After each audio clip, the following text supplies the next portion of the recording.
Do you know which cities in India are going to be the fastest growing over the next 10 years? Well, જો data પ્રમાણે વાત કરીએ તો Oxford ઇકોનોમિક્સના સર્વે પ્રમાણે 2035 સુધીમાં world's top 10 growing cities are all going to B in India અને તમને સાંભળીને ખૂબ નવાઈ લાગશે કે આમાંથી ઘણા શહેર ગુજરાતના છે.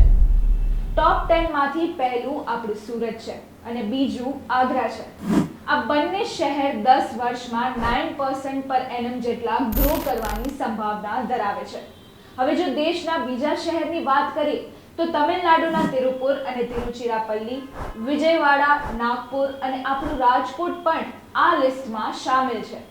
અપાર્ટ ફ્રોમ ધીસ, જો તમારે ભારતના કોઈ મેટ્રો શહેરમાં ઇન્વેસ્ટ કરવું હોય તો બેંગ્લોર અને હૈદરાબાદ આ બે જ શહેર છે જે સંભવિત 8% થી ઉપર પર એનમ આપી શકશે.